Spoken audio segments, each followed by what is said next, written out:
Hello नमस्ते, म कृष्ण ढकाल। स्वागत छ तपाईँलाई मेरो च्यानल केयर्स अफ नेटवर्कमा।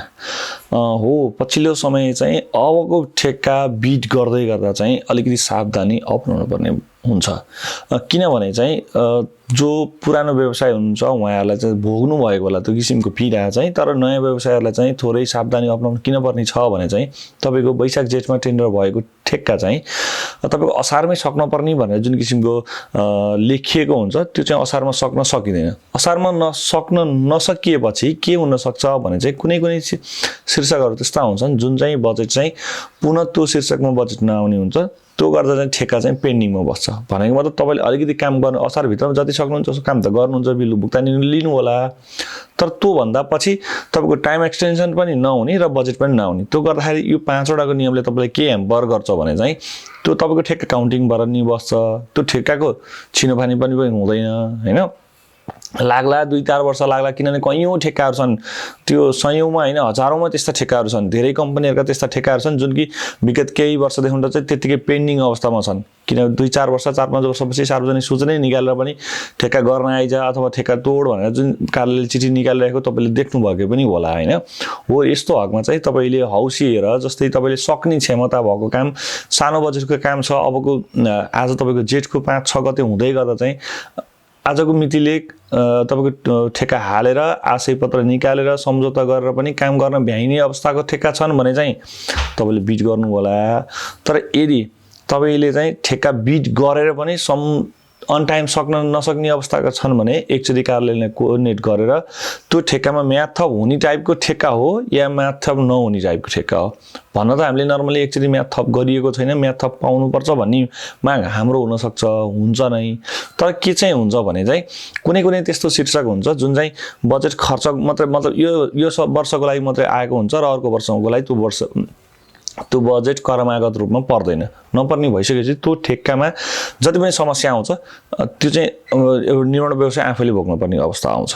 नर्मली तपाईँले चाहिँ मानव 50-60 लाखको टेन्डर देख्नुभयो, जुन तपाईँले एकचोटि बिड डकुमेन्ट राम्रोसित हेर्नुभयो भने त्यहाँ लेखेको हुनसक्छ, त्यहाँ लेखेको कुनैमा हुन्छ कुनैमा हुँदैन, जुन कि असारको 20 गतेभित्र असारको 25 गतेभित्र सक्नुपर्ने भनेर लेखेको हुन्छ। तर 50-60 लाखको काम साइडको सिचुएसन त्यस्तो मिलेन भने तपाईँले त्यही 50-60 लाखको काम पनि नसक्ने अवस्था हुनसक्छ। त्यो बेलामा चाहिँ तपाईँले म्याथ थप गरेर बस्छु भन्यो भने चाहिँ तपाईँले म्याथ थप पनि एकदम म्याथ थप नहुन पनि सक्छ, नहुने सम्भावना बढी हुन्छ। यदि कार्यालयबाटै म्याथ थप हुने योजनाको रहेछ भने त्यो समस्या नलिनु होला, तपाईँले बिट गर्नुहोस्, तपाईँले काम गर्न सक्नुहुनेछ। म्याथ थप भइसकेपछि अर्को आर्थिक मसान्तमा त्यो बजेट चाहिँ क्रमागत हुने भयो भन्ने हिसाबले चाहिँ बुझ्नु। तर यदि म्याथ थप नहुने खालको टेन्डर रहेछ भने चाहिँ तपाईँले बिड गरिसकेर तपाईँको नाममा काम परिसकेपछि तपाईँले गएर या मर स्थितिमा काम गर्नै पर्ने हुन्छ। काम गर्नु भएन भने त्यो ठेक्का म्याथ थप पनि नहोला, त्यत्तिकै पेन्डिङमा बस्छन्। किनभने मैले अघि नै भनिसकेँ यस्तो ठेक्का हजारौँ छन्।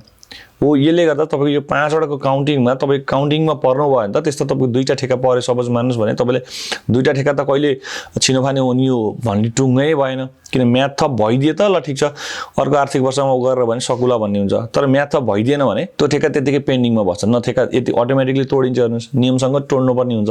हो यी कुराहरूले चाहिँ तपाईँलाई सावधानी रूपमा चाहिँ अलिकति ख्याल गर्नुपर्ने हुन्छ। सावधानी रूपमा चाहिँ तपाईँले सावधान अप्नाएर चाहिँ त्यो स्किमको टेन्डर बिट गर्नु हुन अनुरोध पनि गर्दछु। आजको मैले खास भिडियोको कन्टेन्ट नै अबको ठेक्का तपाईँको भनेको अब जेठको लास्ट किन अब त बजेट कस्तो कार्यालयमा कस्तो बजेट हुन्छ भने काम गराउँदा गर्दा नसकेको बजेट ल ठिक छ फलाने ठाउँमा योजनामा हालिदिउँ न त, असाना सकिहाल्छ, नसक्छन् भन्ने टाइपले फालेको बजेटहरू हुन्छ।